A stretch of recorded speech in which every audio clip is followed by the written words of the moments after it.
नमस्कार साथियों, स्वागत है आप सभी का अपने channel target UP exam with Abhishek में।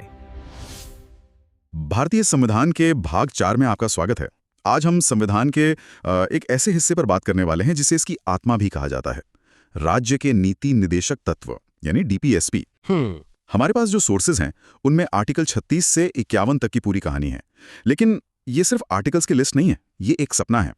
और हमारा मिशन आज इसी पहेली को सुलझाना है कि आप एक ऐसा वादा कैसे पूरा करते हैं जिसे लागू करवाने के लिए आप अदालत जा ही नहीं सकते। बिल्कुल, और ये एक बेहतरीन सवाल है क्योंकि ये हमें सीधे मुद्दे की जड़ तक ले जाता है। इन सिद्धांतों को एक लोक कल्याणकारी राज्य मतलब एक वेलफेयर स्टेट की नींव रखने के लिए बनाया गया था। और ये आइडिया हमने आयरलैंड से लिया था, सही है? हाँ, आयरलैंड के संविधान से प्रेरित होकर। संविधान सभा का लक्ष्य साफ था, हमें सिर्फ राजनीतिक आजादी नहीं चाहिए थी, हमें सामाजिक और आर्थिक बराबरी पर आधारित लोकतंत्र बनाना था। डीएसपी, आप कह सकती हैं, उसी सपने का रोड मैप है। तो चलिए शुरू से शुरू करते हैं। सबसे पहला सवाल जो किसी के भी मन में आएगा वो ये है कि ये मौलिक अधिकारों मतलब फंडामेंटल राइट्स से अलग कैसे हैं? यहीं पर सबसे बड़ा और बुनियादी अंतर है। देखिए, मौलिक अधिकार न्यायोचित हैं, जस्टिसेबल मतलब अगर सरकार आपके किसी मौलिक अधिकार का हनन करती है तो आप सीधे कोर्ट जा सकते हैं और कह सकते हैं कि मेरे अधिकार की रक्षा कीजिए। और अदालत को आपकी बात सुननी पड़ेगी। हाँ, और सरकार को आदेश भी देगी। और दूसरी तरफ हैं ये नीति निदेशक तत्व जो गैर न्यायोचित हैं, नॉन जस्टिसेबल। बिल्कुल, यानी अगर सरकार इनमें लिखी कोई बात लागू नहीं करती, जैसे मान लीजिए सबको रोजगार नहीं दे पाती, तो आप अदालत नहीं जा सकते। तो फिर वही सवाल, इनका फायदा क्या है? क्या ये सिर्फ अच्छी अच्छी बातें हैं जिनका कोई वजन नहीं? ये एक बहुत वाजिब शंका है, लेकिन इसका जवाब खुद संविधान का आर्टिकल 37 देता है। वो साफ कहता है कि भले ही ये अदालत द्वारा लागू न हो, पर ये सिद्धांत देश के शासन में मूलभूत हैं। Fundamental in governance. मूलभूत। हाँ। इसका मतलब है कि ये सरकार का एक नैतिक कर्तव्य है कि कानून बनाते समय वो इन सिद्धांतों को ध्यान में रखें। ये राज्य के लिए एक तरह का पॉजिटिव इंस्ट्रक्शन है जो बताते हैं कि उसे क्या करना चाहिए। तो ये कानूनी नहीं बल्कि नैतिक और राजनीतिक तौर पर बाध्यकारी है। बिल्कुल, ये सरकार के रिपोर्ट कार्ड की तरह है। हर 5 साल में जनता देख सकती है कि सरकार ने इन लक्ष्यों पर कितना काम किया। ठीक है, ये बात साफ हुई। अब इन सिद्धांतों को समझने के लिए हमारे सोर्सेज इन्हें 3 बड़ी श्रेणियों में बांटते हैं, समाजवादी, गांधीवादी और उदार बौद्धिक। हाँ, और ये याद रखना जरूरी है कि ये वर्गीकरण संविधान में नहीं लिखा है, ये तो बस हमें समझाने के लिए विशेषज्ञों ने किया है। तो चलिए सबसे पहले समाजवादी सिद्धांतों को देखते हैं। ये सिद्धांत राज्य को एक प्रोवाइडर की भूमिका में देखते हैं। बिल्कुल, इसकी शुरुआत होती है आर्टिकल 38 और 39 से। आर्टिकल 38 कहता है कि राज्य लोक कल्याण के लिए एक सामाजिक व्यवस्था बनाएगा और आय, प्रतिष्ठा और अवसरों की असमानता को कम करेगा। और आर्टिकल 39 इसे और ठोस बनाता है ना? हाँ, वो कहता है कि राज्य सुनिश्चित करेगा कि देश के संसाधनों का बंटवारा ज्यादा से ज्यादा लोगों के भले के लिए हो और धन कुछ ही हाथों में सिमटकर न रह जाए। यहाँ पर एक दिलचस्प बात है, आर्टिकल 39 में कॉन्सेंट्रेशन ऑफ वेल्थ यानी धन के संकेंद्रण को रोकने की बात है। आज के दौर में जब हम रिपोर्ट्स पढ़ते हैं कि अमीर गरीब की खाई कितनी बढ़ रही है, तब यह 70 साल पुराना सिद्धांत बहुत प्रासंगिक लगता है। आपने बिल्कुल सही नब्ज पकड़ी है। इसी आर्टिकल में समान कार्य के लिए समान वेतन का मशहूर सिद्धांत भी है, पुरुषों और महिलाओं दोनों के लिए। लेकिन फिर वही सवाल, ये सिद्धांत तो है पर हम आज भी जेंडर पे गैप की बात करते हैं, तो ये जमीन पर कितना उतरा है? यही तो वो संघर्ष है। शायद इसी कमी को महसूस करते हुए बाद में एक और चीज जोड़ी गई, आर्टिकल 39A। अच्छा। हाँ, इसे 42वें संशोधन से जोड़ा गया। ये कहता है समान न्याय और गरीबों को निःशुल्क विधिक सहायता। मतलब न्याय सिर्फ अमीरों के लिए नहीं होना चाहिए। अगर किसी के पास वकील के पैसे नहीं है तो सरकार उसे वकील देगी। और इसी के तहत वो नलसा यानी नेशनल लीगल सर्विसेज अथॉरिटी काम करती है। बिल्कुल। समाजवादी सिद्धांतों में सिर्फ आर्थिक न्याय नहीं बल्कि काम करने वालों के अधिकार और सामाजिक सुरक्षा भी है। जरूर, यहाँ आर्टिकल 41, 42, 43 और 47 एक साथ एक कहानी कहते हैं। आर्टिकल 41 बुढ़ापा, बीमारी, बेरोजगारी जैसी हालतों में लोगों को काम, शिक्षा और सरकारी सहायता का अधिकार देता है, जैसे वृद्धावस्था पेंशन योजना या मनरेगा। हाँ, ये सब इसी की आत्मा को लागू करते हैं। फिर आर्टिकल 42 काम करने की जगहों पर मानवीय माहौल और महिलाओं के लिए प्रसूति सहायता यानी मैटरनिटी रिलीफ की बात करता है। आज का जो मैटरनिटी लीव का कानून है उसकी जड़ें यही हैं। सही का। और आखिर में आर्टिकल 47 जो कहता है कि राज्य लोगों के पोषण स्तर और लोक स्वास्थ्य को सुधारेगा। इसका सबसे अच्छा उदाहरण तो स्कूलों में चलने वाली मिड डे मील योजना है। बिल्कुल, दोहरा फायदा है, बच्चे स्कूल भी आते हैं और उन्हें पोषण भी मिलता है। तो ये था राज्य का समाजवादी चेहरा। अब एक बिल्कुल अलग दुनिया में चलते हैं, गांधीवादी सिद्धांतों की दुनिया।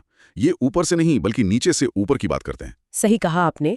जहां समाजवादी सिद्धांत एक मजबूत केंद्र की कल्पना करते हैं, वहीं गांधीवादी सिद्धांत सत्ता के विकेंद्रीकरण पर जोर देते हैं। गांव पर। हाँ, गांव को भारत की इकाई मानने पर। इसकी सबसे बड़ी मिसाल है आर्टिकल 40 ग्राम पंचायतों का गठन, ये गांधी जी के ग्राम स्वराज के सपने का संवैधानिक आधार है। और बाद में 73वें संशोधन ने इसी सपने को कानूनी हकीकत में बदल दिया। बिल्कुल, और ये आत्मनिर्भरता सिर्फ राजनीतिक नहीं, आर्थिक भी थी।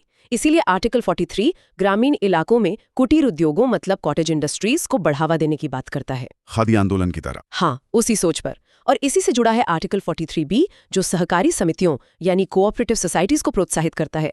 अमूल इसका सबसे सफल उदाहरण है। गांधी जी के विचारों में सामाजिक न्याय और नैतिकता का भी बहुत बड़ा स्थान था। निश्चित रूप से आर्टिकल 46 सीधे सीधे SC, ST और दूसरे कमजोर वर्गों के शैक्षिक और आर्थिक हितों की रक्षा करने और उन्हें शोषण से बचाने का निर्देश देता है। आरक्षण की नीति के पीछे की एक नैतिक शक्ति यहाँ से भी आती है। हाँ, और नैतिकता की बात करें तो आर्टिकल 47 नशीले पदार्थों पर रोक लगाने की बात करता है और आर्टिकल 48 गोवध पर निषेध की। और ये आर्टिकल 48 तो आज एक संवैधानिक आदर्श से कहीं ज्यादा एक बड़ा राजनीतिक मुद्दा बन चुका है। बहुत महत्वपूर्ण बिंदु है ये हमें याद दिलाता है कि ये सिद्धांत सिर्फ एकेडमिक चर्चा के लिए नहीं है, इनका असर हमारे समाज और राजनीति पर सीधा पड़ता है। तो हमने राज्य का समाजवादी और गांधीवादी चेहरा देख लिया, लेकिन एक तीसरा चेहरा भी है, एक आधुनिक, तर्कसंगत और उदार भारत का। हाँ, ये है उदार बौद्धिक सिद्धांत, जो एक मॉडर्न नेशन स्टेट की कल्पना करते हैं।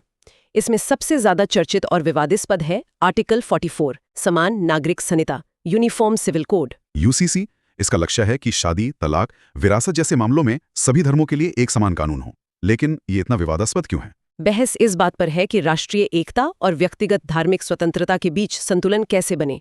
संविधान निर्माताओं ने इसे निदेशक तत्वों में इसलिए डाला क्योंकि उन्हें लगा कि देश अभी इसके लिए तैयार नहीं है। मतलब इसे आम सहमति से लागू किया जाना चाहिए। हाँ, और वो तनाव आज भी कायम है। इसी श्रेणी में एक और आर्टिकल है जिसमें बड़ा बदलाव आया, आर्टिकल 45। हाँ, पहले ये 14 साल तक के बच्चों के लिए मुफ्त और अनिवार्य शिक्षा की बात करता था, लेकिन 2002 में 86वें संशोधन के बाद शिक्षा के अधिकार को आर्टिकल 21A के तहत एक मौलिक अधिकार बना दिया गया। अच्छा, तो अब आर्टिकल 45 क्या कहता है? अब ये 6 साल से कम उम्र के बच्चों की देखभाल और शिक्षा यानी early childhood care and education की बात करता है। हमारे आंगनवाड़ी केंद्र इसी सिद्धांत पर काम करते हैं। और एक आधुनिक राज्य के लिए और क्या जरूरी है? एक वैज्ञानिक नजरिया और दुनिया के साथ चलना। बिल्कुल, इसीलिए आर्टिकल 48 कृषि और पशुपालन को आधुनिक बनाने, आर्टिकल 48A पर्यावरण की रक्षा करने और आर्टिकल 49 राष्ट्रीय स्मारकों के संरक्षण की बात करता है। और दो सबसे महत्वपूर्ण है, आर्टिकल 50 और 51।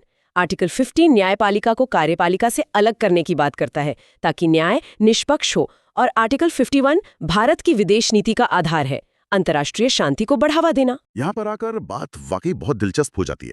हमने 3 तरह के सिद्धांत देखे, पर सबसे बड़ा टकराव तब हुआ जब राज्य ने इन गैर न्यायोजित सिद्धांतों को लागू करने के लिए लोगों के न्यायोजित मौलिक अधिकारों में कटौती करने की कोशिश की। और यहीं से भारतीय संवैधानिक इतिहास का सबसे नाटकीय अध्याय शुरू होता है। ये एक लंबी खींचतान थी। शुरुआत हुई 1951 के चंपकम दोरायराजन केस से। उसमें क्या हुआ था? सुप्रीम कोर्ट ने साफ कहा कि अगर मौलिक अधिकारों और निदेशक तत्वों में टकराव होगा तो मौलिक अधिकार ही ऊपर रहेंगे। DPSP को मौलिक अधिकारों के अधीन रहना होगा। मतलब पलड़ा पूरी तरह से मौलिक अधिकारों के पक्ष में झुका हुआ था। हाँ, फिर 1967 में गोलकनाथ केस में सुप्रीम कोर्ट ने और भी कड़ा रुख अपनाया। कोर्ट ने कहा कि संसद निदेशक तत्वों को लागू करने के लिए मौलिक अधिकारों में संशोधन कर ही नहीं सकती। तो ये तो संसद की शक्ति पर एक बहुत बड़ी रोक थी। बिल्कुल, जाहिर है सरकार ने इसका जवाब संशोधनों से दिया। 1971 में 25वां संशोधन आया जिसने आर्टिकल 39B और 39C को आर्टिकल 14 और 19 पर प्राथमिकता दे दी। यानी सामाजिक न्याय के लिए व्यक्तिगत अधिकारों में कटौती को सही ठहराया। हाँ, सरकार का यही तर्क था। तो ये तो एक अंतहीन लड़ाई लगती है। इस खींचतान का अंत कैसे हुआ? ये संतुलन आखिर बना कैसे? इसका समाधान मिला 1980 के ऐतिहासिक मिनर्वा मिल्स केस में। यहाँ सुप्रीम कोर्ट ने एक बहुत ही खूबसूरत सिद्धांत दिया जिसे संतुलन का सिद्धांत कहते हैं, doctrine of harmony and balance. संतुलन का सिद्धांत। कोर्ट ने कहा कि भारतीय संविधान की नींव मौलिक अधिकारों और निर्देशक तत्वों के बीच संतुलन पर टिकी है। वे एक रथ के 2 पहियों की तरह हैं, एक के बिना दूसरा अधूरा है। वे एक दूसरे के विरोधी नहीं बल्कि पूरक हैं, कॉम्प्लीमेंट्री। मतलब लड़ाई खत्म, अब दोनों को साथ मिलकर चलना होगा। बिल्कुल, और कोर्ट ने एक कदम आगे जाकर यह भी कहा कि ये संतुलन संविधान के मूल ढांचे मतलब बेसिक स्ट्रक्चर का हिस्सा है। अच्छा, और इसे संसद भी किसी संशोधन से खत्म नहीं कर सकती। सही। इस फैसले ने दशकों से चली आ रही बहस पर विराम लगा दिया। तो इन सब का मतलब क्या है? इन सभी अनुच्छेदों, विचारधाराओं और अदालती मामलों को समझने के बाद ये साफ है कि नीति निदेशक तत्व सिर्फ नैतिक उपदेशों की एक सूची नहीं है। नहीं, बिल्कुल नहीं। वे हमारे संविधान का विवेक हैं, एक रोडमैप है जो भारत को एक सच्चा लोक कल्याणकारी राज्य बनाने की राह दिखाते हैं। इसे इस तरह से समझ सकते हैं, मौलिक अधिकार ज्यादातर नकारात्मक हैं। वो राज्य को बताते हैं कि उसे क्या नहीं करना है। ये हमें राजनीतिक लोकतंत्र देते हैं। जबकि निदेशक तत्व सकारात्मक हैं, वे राज्य को बताते हैं कि उसे क्या करना है। ये सामाजिक और आर्थिक लोकतंत्र का लक्ष्य रखते हैं, और जब ये दोनों मिलते हैं तभी एक संपूर्ण लोकतंत्र बनता है। इस पूरी चर्चा के बाद एक विचार मन में छोड़ जाना चाहता हूं। हमारे संविधान निर्माताओं ने इन सिद्धांतों को भविष्य की सरकारों के विवेक पर छोड़ा था, ये मानते हुए कि वे जनमत के दबाव में लक्ष्य को पूरा करेंगी। आज के दौर में जब नीतियां अक्सर तात्कालिक राजनीतिक लाभ हानि से तय होती हैं, तो क्या ये गैर बाध्यकारी निदेशक तत्व सरकारों के लिए सच में एक नैतिक दिशा निर्देशक का काम करते हैं? वीडियो पसंद आई हो तो लाइक करें, चैनल को सब्सक्राइब करें और आने वाली सभी कॉम्पिटिटिव एग्जाम वीडियो के लिए हमारे साथ जुड़े रहें। धन्यवाद।